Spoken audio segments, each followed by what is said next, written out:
com, and we'll get back to you. Thank you.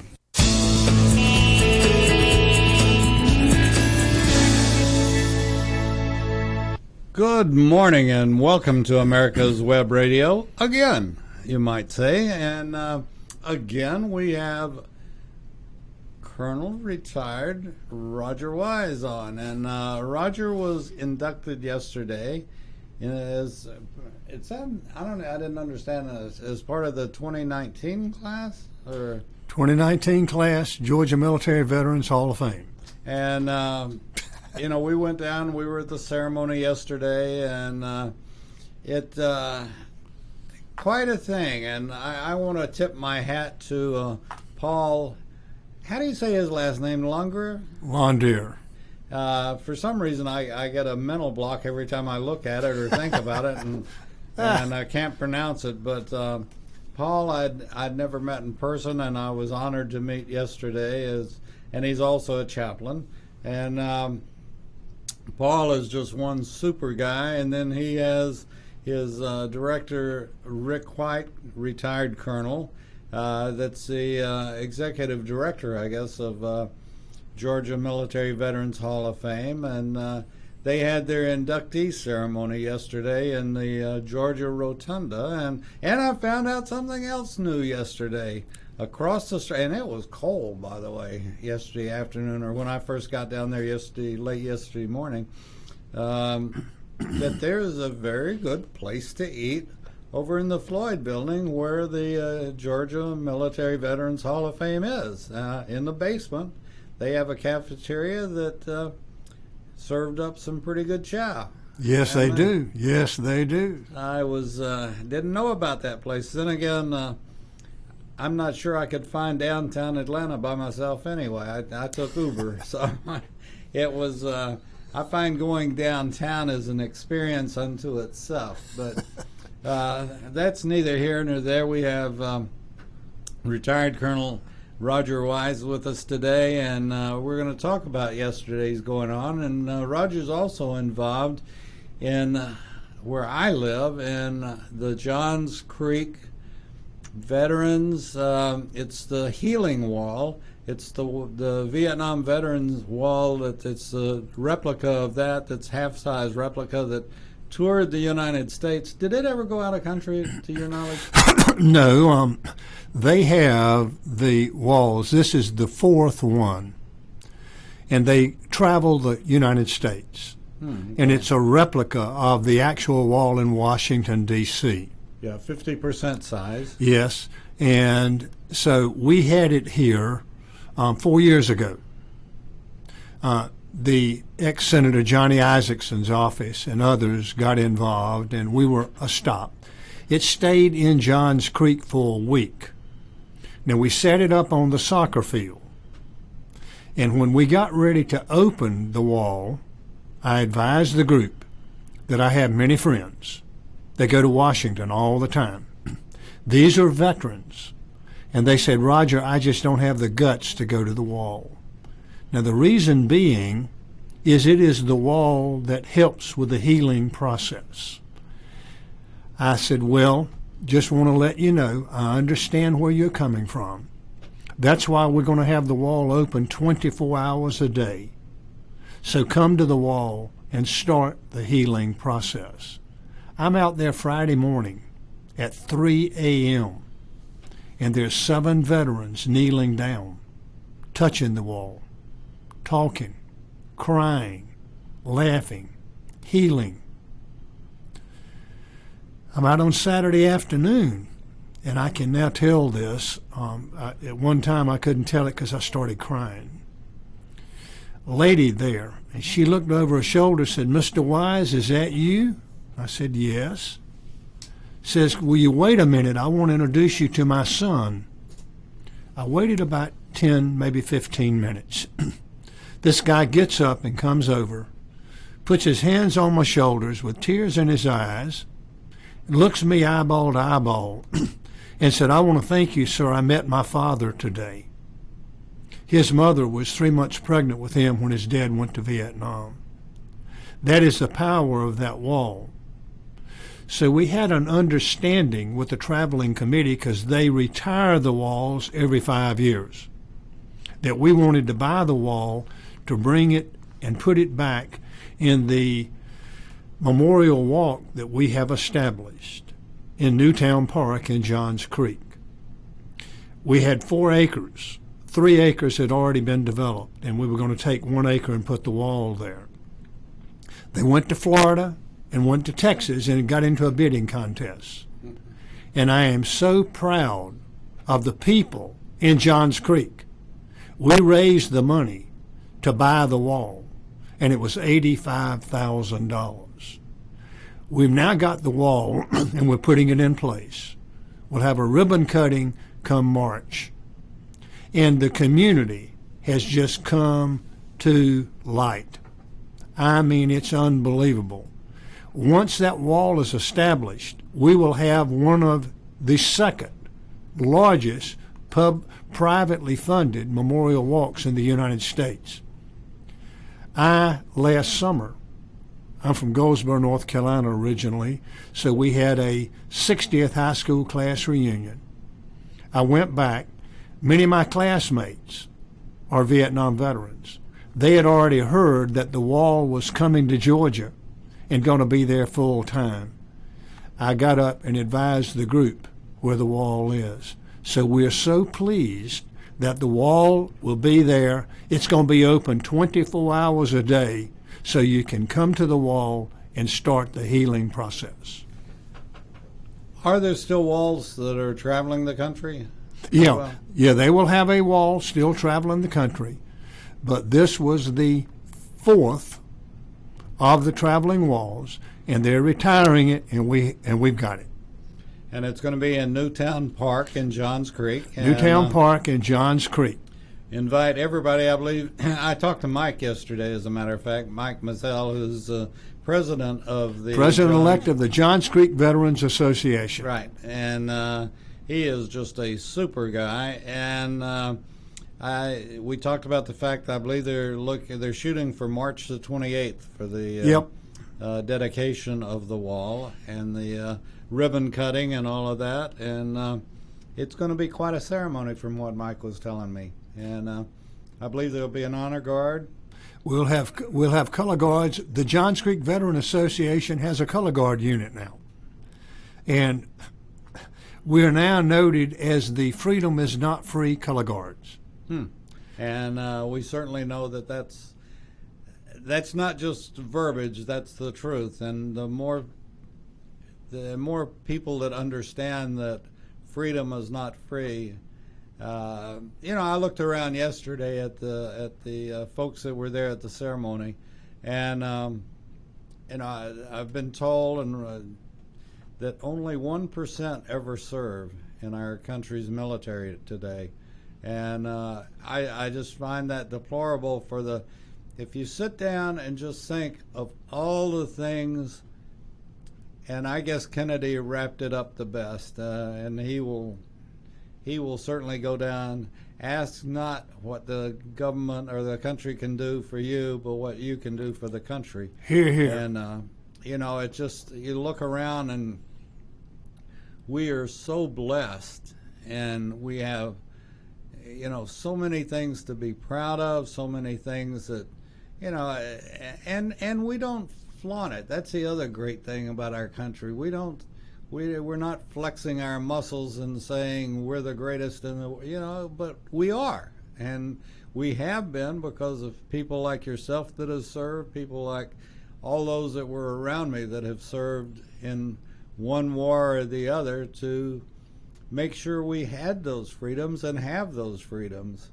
And as we're sitting here, Roger, I'll take the time, too, to say that if you're a senior or you're a grandparent of a senior or a parent of a senior in high school or junior in high school, look at joining the military. It is the greatest fraternity, sorority in the world. And I was sitting with some folks yesterday, and we were talking about the fact of commonality. And there's,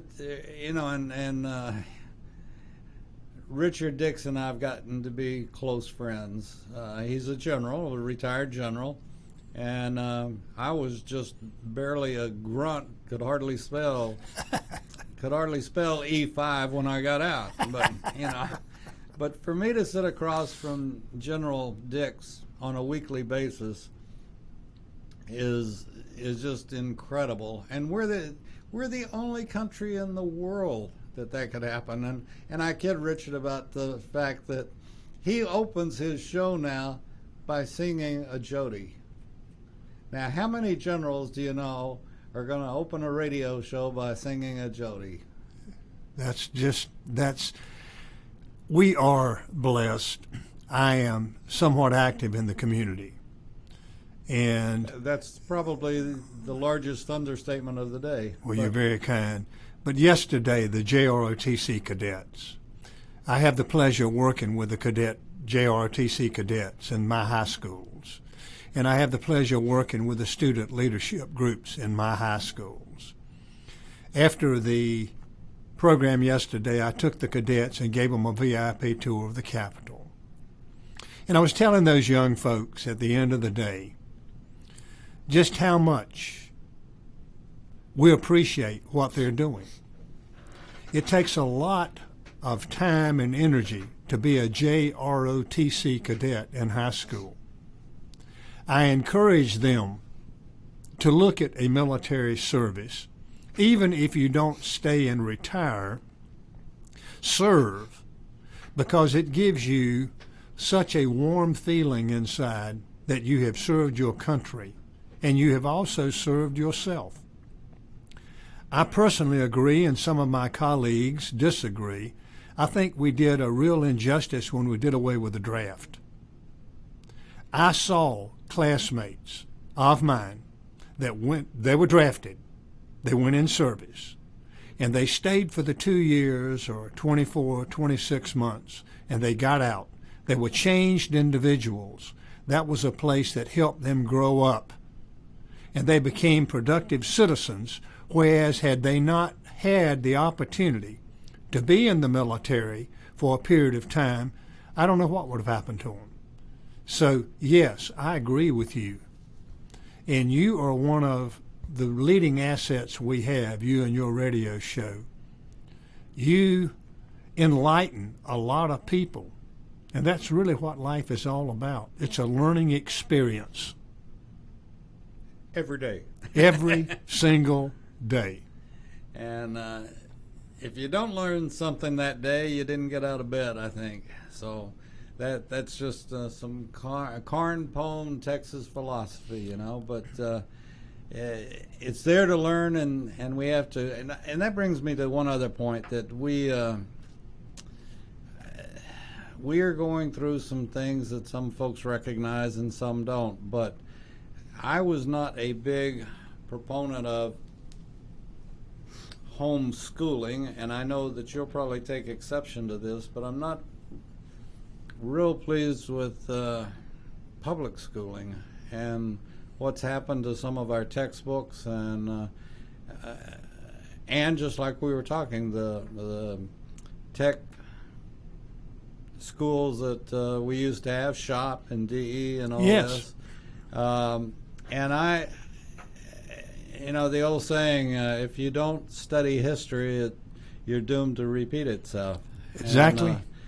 And, there are so many people today. I had a person that listened. We had Lee Ellis on a couple of weeks ago, and he was a guest of the Hanoi Hilton for a number of years. And he did a heck of a job, as well as we've had other POWs on that were guests of the Hanoi Hilton. And I had a person listen to his show, and I personally can't imagine this, but they sat there and listened to 9 hours of shows straight. They were so impressed with Lee and what he had said, and they kept telling me, I didn't know that. I'd never heard that, and it's not in the books, or this or that or whatever. And they listened to all of, or 9 hours, or 8 hours, his show, and then 8 more hours of shows. And I've never had anybody do something like that.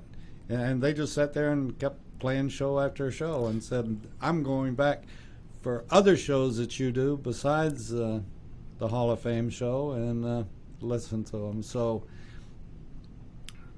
the word is getting out, and there's two things. We have to keep Vietnam alive, and we have to keep Desert Shield and Desert Storm alive. And we're doing that with General Richard Dix. Well, we just, freedom is not free. No, sir. Someone has to pay for it. And when we do when we present colors, I have the pleasure of being on the color guard detachment for the Johns Creek Veteran Association. We'll come back, right? We got to take a break. Listen to this, because this is all about Johns Creek.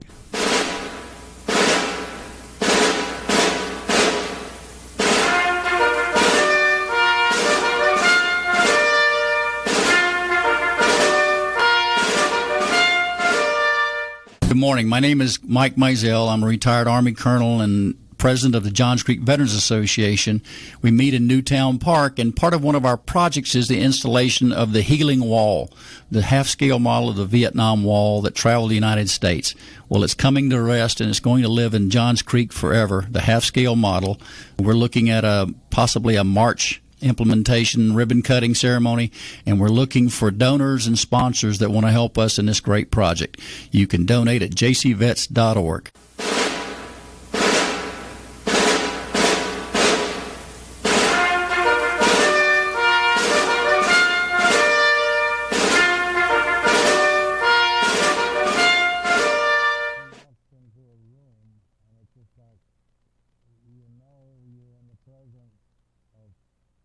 If your health insurance premium is more than your mortgage, Ellen Deal with Ideal Solutions is here to help.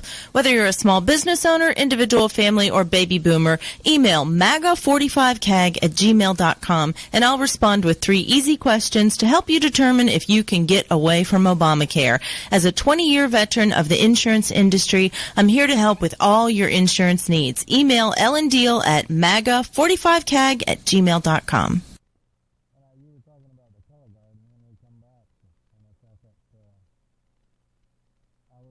You're listening to America's Web Radio on the AmericasBroadcastNetwork.com. Thank you for listening. And we're back, and I will finish my story that I was talking about off mic.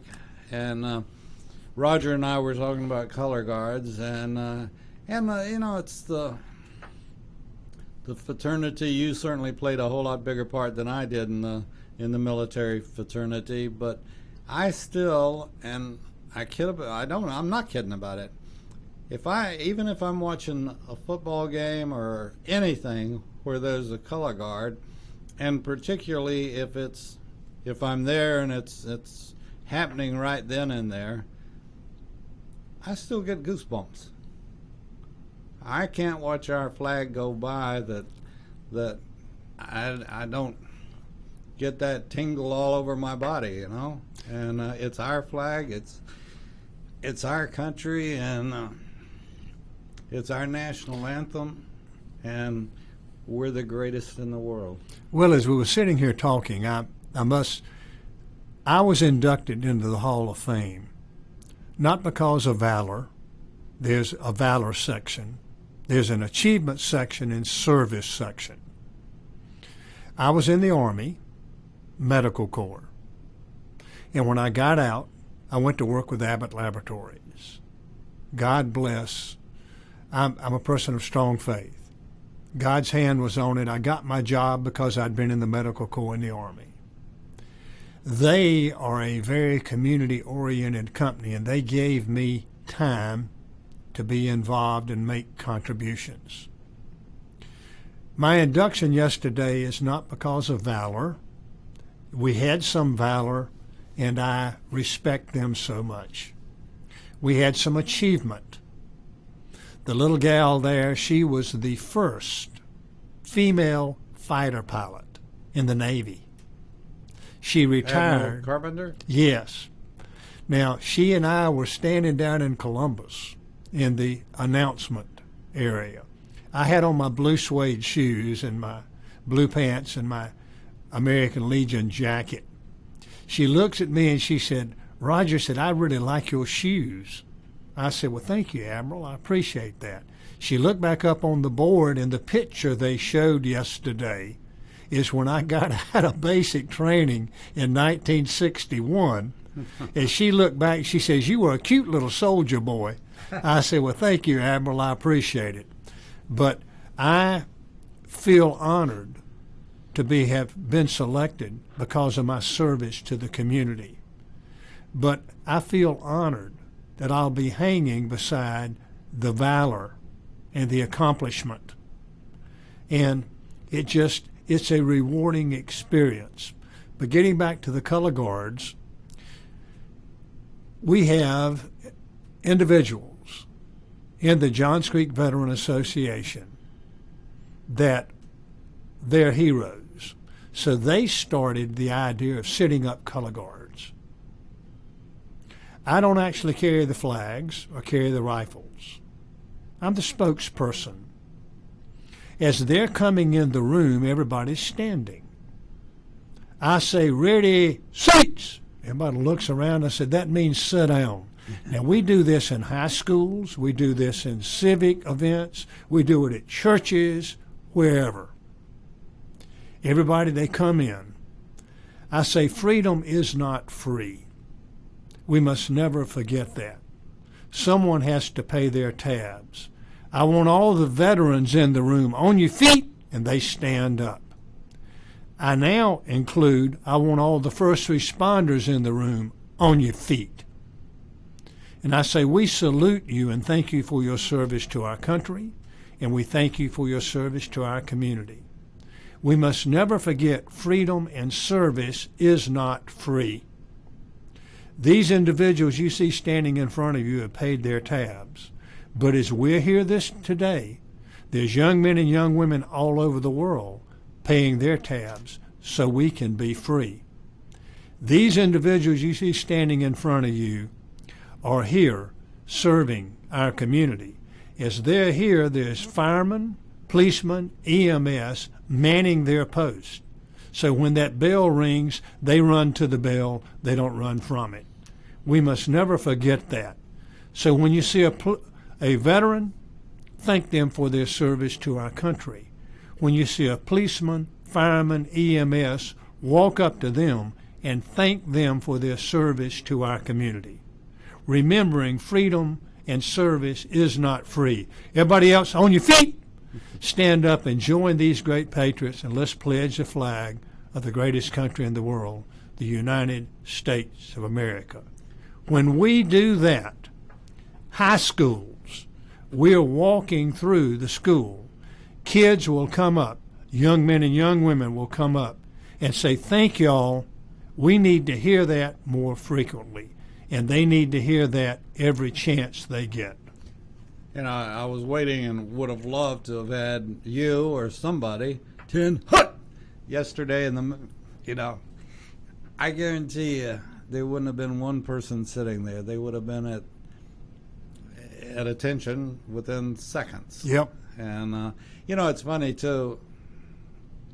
And again, I don't think any place in the world better than the United States. And it's everybody that has served, if called, they'd jump in. I couldn't jump in my uniform because it shrunk. But, you know, if I had an opportunity, I'd put it on again and do anything I had to do for my country. And, you know, it just, that's the way it is. And that's the way that everybody in that crowd yesterday, I think, would do the same thing in a heartbeat. Well, as I'm walking around the Capitol with the JROTC cadets after the ceremony, and that was the first day that first time it's been in the state capitol. And as you noticed, it was standing room only. And there were so many people standing up on the second, third, and fourth floor looking down into the rotunda area. Many of them were staff people or legislators or lobbyists. I know them all.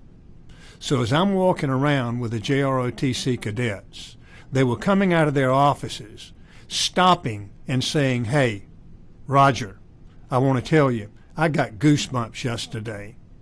I got goosebumps yesterday." That's what it's really all about. And that is what the Colonel gave me. I am humbled. It explains that, again, you have valor, you have accomplishment, and you have service. And I am humbled that I was chosen because of my service to the community, to my state, to my region, and my nation. And, you know, it's a shame today that there are not more people like yourself. The world would be a better place, without a doubt. I want to mention something last night that after the ceremony last night, one of our shows that we do here is called Let's Talk Venezuelan, and the reason we do the show is that we tell the truth, heaven forbid, but we tell the truth and about what's going on in Venezuela. And we were talking about the fact that they have socialized medicine and all of this. They have become a socialistic country, and it's going to get worse. Sure, you can go. It doesn't cost anything to go to a doctor if you can find a doctor to go to, and they don't charge anything for prescriptions. The problem is they have no medicine. Yep. And so here we are with our folks that do their show from 1 to 3 today. We do the first show in English, the second show in Spanish, which no other that's radio neat. station in the country does That's anything neat. like that. But it's back to back. First in English talking about Venezuela and what's going on. Second in Spanish talking about Venezuela and what's going on. So anybody that says our country is racially divided, they should have been with us last night.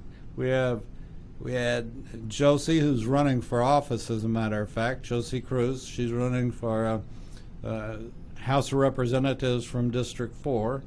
And then we had General and Carlos, her campaign manager. And then we had Richard Dix, General Richard Dix, and his beautiful wife. And then we had a Texan there. And we won't explain which one was the Texan. But we had more fun than you deserve, you know? I mean, we scratched every itch there was to be scratched last night. And there was no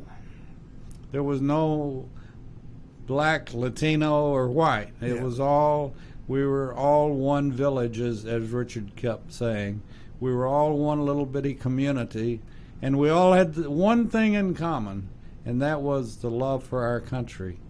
I was born here, as was Richard. He was born in Grady Hospital.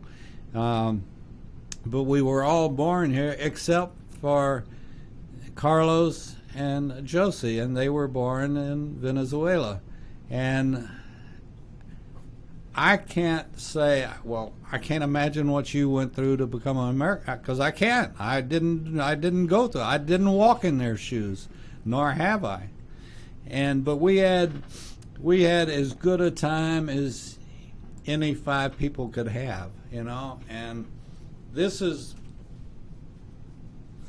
what America is all about. We're a melting pot, and we should get along with everybody. And if we're fortunate, or if you're fortunate enough to live here, start appreciating it. Well, yesterday, I'm not boasting, please. I'm only sharing. You were there. A lot of my friends were there yesterday. I mean, a lot of my friends were there yesterday. And my wife last evening, she said, you know, said, you are so fortunate. I said, what are you talking about, Claire? And she's been my partner. Yesterday, as a matter of fact, was our 48th wedding anniversary. Wow, congratulations. And the governor made a big to-do out of that, and some others. They've known me a long time, and I've known them a long time. But she said, you know, your friends were there yesterday.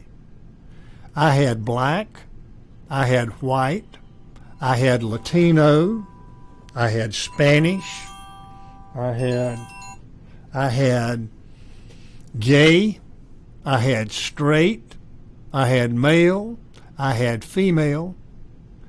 My life, I've not been in one segment or the other. I'm just so proud to be part of the process. And it makes you much happier. I've raised my kids that way. And if you saw, we had the grandkids there yesterday. They were having a good time. We went in the governor's office for a little special thing before the hoopah. The governor wanted to make a big to-do. He gave them a pen, you know, one of the governor's pens. They said, to hell with that. Can we have some peanuts? They have the little things of peanuts. They wanted peanuts. But, yes, and if people would just sit back and really look at the whole picture and not use tunnel vision, this world would be a much better place. Well, you know, it goes back to if we lived by the golden rule, do unto others as you'd have them do unto you, and respect others as you want to be respected. Hear, hear. You know, there is no problem. And this is something that we got to talking about last night at dinner, was that, you know, you make a mountain out of a molehill, then you decide you have to have a mountain to solve the problem. But most problems can be solved with very simple answers. Oh, yes. You know? And we make such a big issue out of things, and then it's going to take 8,000 pages of paperwork to. No, you know, it's like I was telling them last night. I don't think I've ever had a doctor in the studio or a doctor doing a show that hasn't said, if the government would give us a leave on our medical insurance, on our malpractice, and give us just the slightest of tax breaks, I'll be glad to give a day or two to charity, to the homeless. And this is every doctor that I've worked with has said, you know, what a simple solution.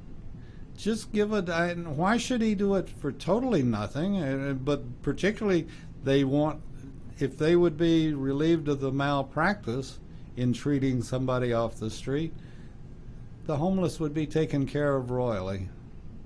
That's a simple solution. Unfortunately, though, the system we have, and I worked within that system for 30 years, the system we have, and my son-in-law is an attorney, but we've got a lot of attorneys, young attorneys, and they call them ambulance chasers. Oh, yeah. And they look for anything they can to sue somebody. And all they want to do is they ask for some astronomical amount, and they tell the individual, if you come with me, I'm going to get you some money. And these individuals said, okay, get me some money. And unfortunately, that puts such a problem with our medical physicians and nurses and labs and hospitals. And it all gets down to greed. And that is a horrible, horrible thing. It all gets down to greed. But what I'm saying is such a simple solution. Yes. And, you know, and it works both ways. And you say, well, doctor, why would you give up a day to do that? And he said, well, you know, a doctor is a scientist. And we can learn so much over the internet. We can learn, but if we're doing it, and some of these homeless people will see stuff in them and treat stuff for them that we may not see in a lifetime of practice, or because they let us, we see things that then we can help others because we hadn't seen it. I dealt with young physicians in training. Part of my corporate career is when I was an academic specialist.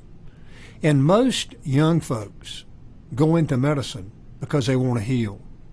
They want to make a contribution. They want to give back. But once they get there and they find out today in the modern day philosophy, in the modern day healthcare arena, they are somewhat disappointed. They're disappointed in what happened. But hell, they've spent all this time, energy, and money being a doctor, and they got to make a living. To pay back all of their loans. Oh, yes. Oh, yes. It's a dull, two-edged sword, and the dullness could be sharpened by some very simple answers and some very simple actions. Maybe it'll happen one of these days. I don't know.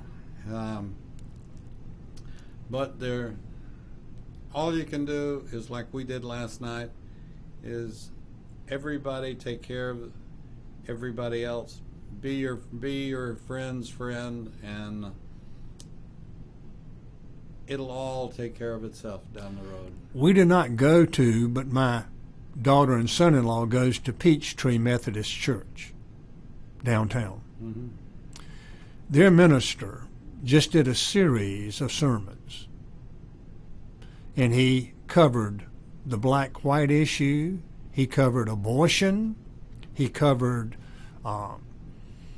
all kinds of subject matters over a period of a month.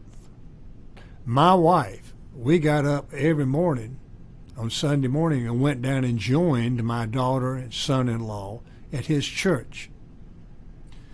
He did such a wonderful job because basically what he said is you've got to have mutual respect. Our congregation, we have different opinions here.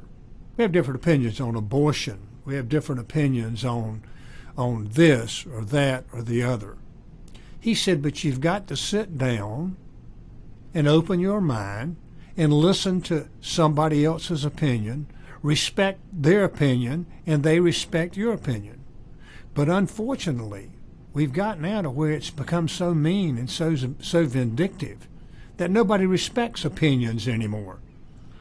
Well, I don't know if you've listened to any of my ranting and raving here, but I have, I have, and I respect it very much. Well, thank you. This didn't just happen. No. This started back in the 50s when we had a thing called the Cold War, and the Cold War was who has the most missiles pointed at the other person. You dare not fire at us because we'll fire more back at you, and that was the Cold War. But we had a gentleman, Professor Dr. K, that came to my junior high school class, and he said, you don't have to worry about Russia firing a missile at us or China firing a missile at us. Why would they destroy their best asset? And he said they will destroy us from within. And unfortunately, the communists are doing it. And the communists and the Taliban and ISIS all have one thing in common, and that is, I don't care whether I kill you today or tomorrow. I got all the time in the world. And that's their philosophy. If it doesn't, 10 years to them is nothing. Well, we've seen now that 60 years, 70 years doesn't mean anything to them, as the communists have done. They have infiltrated our universities.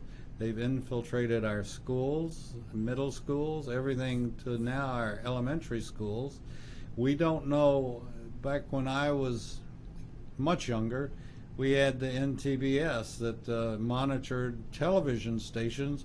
Heaven forbid there should be subliminal messages in television.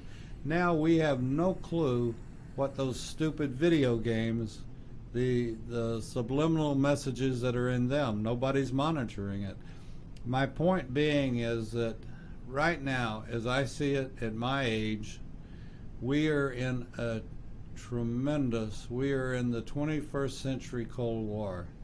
And unfortunately, you are obviously military. What's the first thing that the military is taught? And it goes back to the Roman Empire.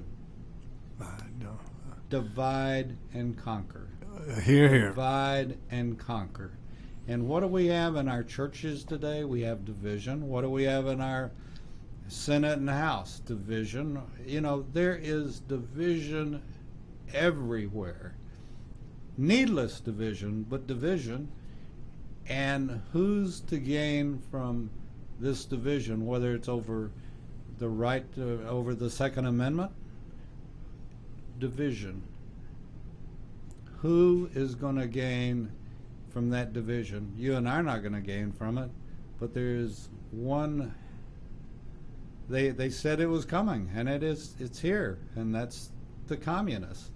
And I was taught that socialism is the one step before communism.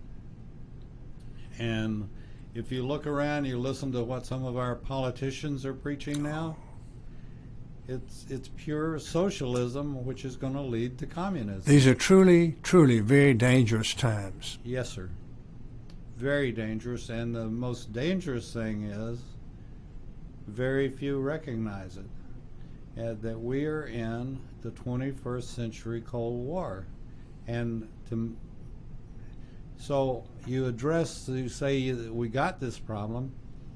Then I was asked by a listener, okay, you told us about it. What do you want us to do about it? Well, there's go back to the simple answers. There's one very simple answer, and that's for the people that are responsible for kids. I think they're called parents, as I recall, and those parents should take the bull by the horns, and what their kids don't get in public schools, the parents should take the responsibility to teach them in their homes and pray with them, but also mainly teach them what they're not getting in public schools, and that's about history, and don't let history repeat itself. Don't let a dictator take over our country. Don't let anybody force you to do something. Be sure the books that your kids are reading are accurate. And watch those stupid video games. They're not babysitters on a string. They could be teaching your kids things that you have no idea about. Well, I grew up in a small town in North Carolina. We didn't have, I remember the first TV that ever came to our neighborhood. And it was a huge box with a screen about 8 or 9 inches. And the guy that got it put it on his front porch in the afternoon so everybody could line up and stand on the front porch, because he had a TV antenna on top of his house, and stand and look at this thing. We had to entertain ourselves. And parenting it's not something, you don't buy children, you earn children. And you earn them by teaching them. And they learn by example. Now, years later, I'm somewhat active in the community, and I would take and get a call if we had kids up here that stupidly might be driving with a beer in their car or whatever, and they were picked up. I would suggest that the police or sheriff just, they're not bad kids. Give a call and to the parents, and let the parents come, and I'll come also. And we'd get there, and here's a kid that has had too much to drink, stupidly driving the car. But if this goes on his record, it's going to ruin him for life. So I'd look at the parents and say, we're going to cut you some slack. I know the kid. I work with the kid. Take him home. And I look at the kid and say, don't make this stupid mistake again, because it'll scar you for the rest of your life. The parents get outside and said, oh my God, Roger, we're so sorry, we bought him a new this, and we did this, and we did that. And I said, hey, you don't buy children, you earn children with acts and deeds. Children learn by example. I look at the father and I said, I've seen you leave the club, and you were so drunk you couldn't hit your ass with both hands, and you drive home. Well, when you get home, your son sees this. What is he supposed to do? You learn by example. They would get mad with me and just storm off. But they'd come back to me at a later date and say, Roger, thank you. You told it the way it was, and you stimulated a thought process. So we're now earning our child. We're no longer trying to buy our child. Let's let a lot of folks ponder that, because you're dead on, and we've got to learn it. We'll be back on David's Pick with retired Colonel Roger Wise right after this. Want to give your family or loved one the perfect gift? Then go online and check out the TornadoBodyDryer.com. I love mine and the warm heat air massage it gives me after my shower. The Tornado Body Dryer is super. You'll love it, and you'll love having one in your shower.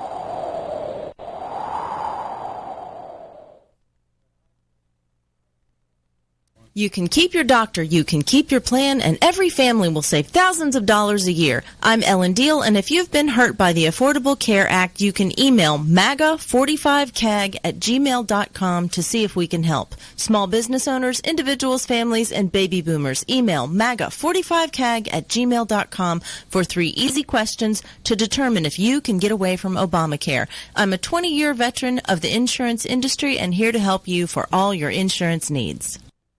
The Docs for Patient Care Foundation is your way to join the fight and become a member of an organization created by doctors for patients dedicated to fighting for your healthcare freedom and preserving the doctor-patient relationship. Get a pen and paper. Write down www.docsforpatientcarefoundation.org.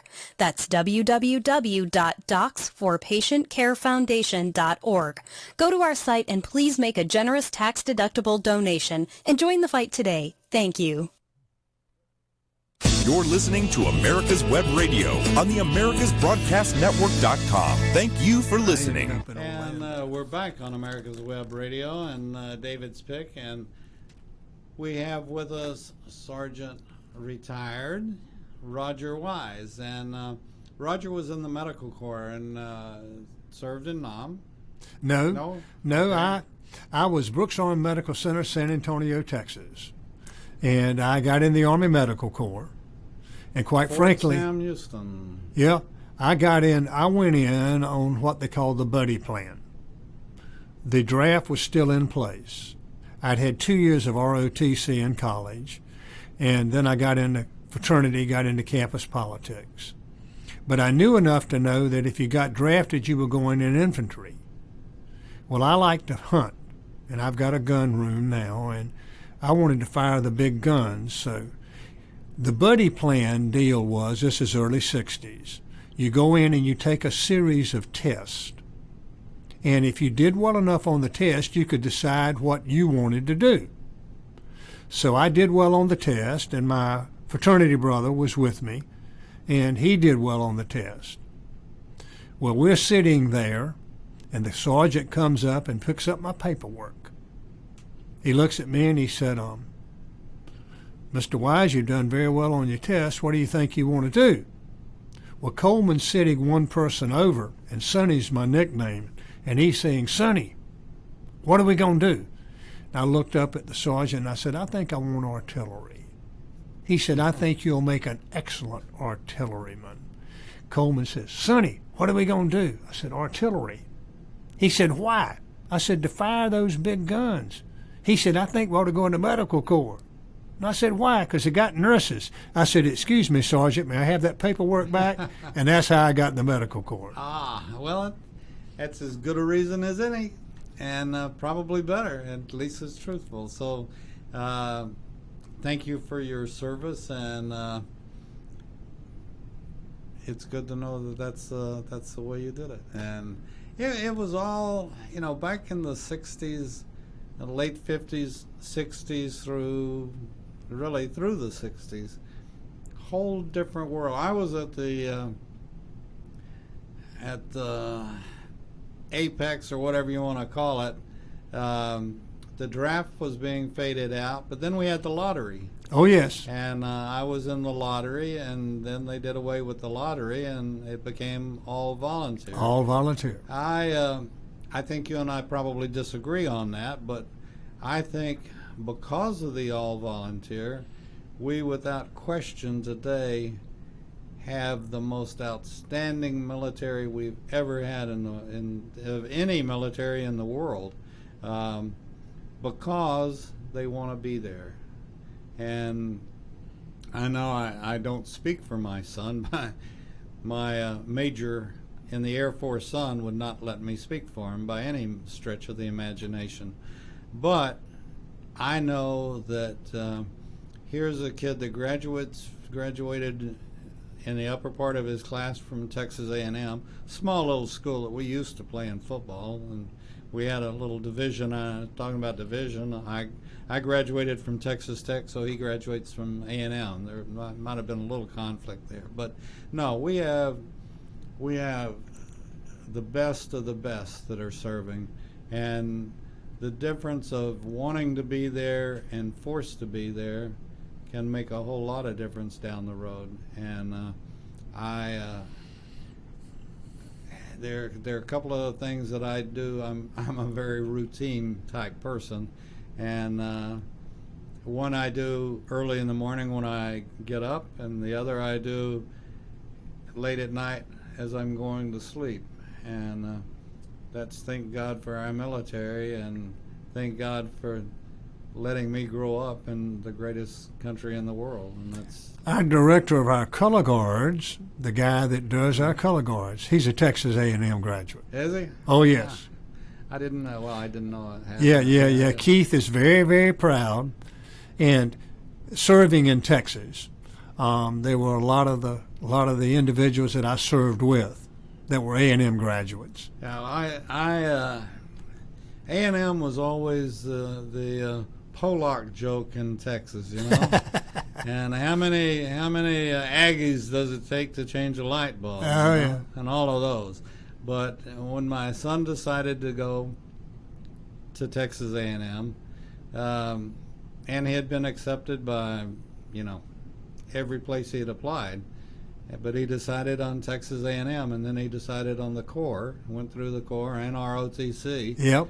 And my wife at the time and I would go to College Station frequently. Oh, yeah. And I have all the respect in the world. Texas A&M is one of the greatest universities in the country, in my opinion. And he made a wise decision to go. And we were walking. This was about a year, I guess, after he had graduated from Texas A&M. And we're in D.C. In fact, we'd just gone to the wall, and yep. We were walking in D.C., the three of us, and from well across the street, I don't even know how the kid saw his ring, but from way across the street, we hear somebody yell, "Moxley!" Oh, yes. And it was one of his Aggie buddies, and those people are tighter than super glue. They have a strong fraternal bonding, family bonding that stays there their whole lives. Yeah, well, it's one thing to go and graduate from Texas A&M. That's one portion of it. But if you've gone through the Corps and graduated from Texas A&M, it just gets that much stronger, and it's incredible. And he runs into it. He's on active duty and has been now for 6 years, 8 years, whatever it is. And his commanding officers, and now he's a commanding officer. But there's one thing in the military: you always have somebody above you. Oh, and, yeah. They respect the fact that he did graduate from A&M, and as soon as they see that ring, he rises one notch. It's called ring thumping. Yeah. And you got the A&M, West Point, all the academies. I mean, they call them ring thumpers, and they'll go in to sit down and talk with someone. They've got their ring on, and they thump the desk because the individual, they look at the ring that individual has on, and there's an automatic bond right there. Well, it's, and there's an automatic bond with anybody that served. No matter yes. what branch, no matter when or what or anything.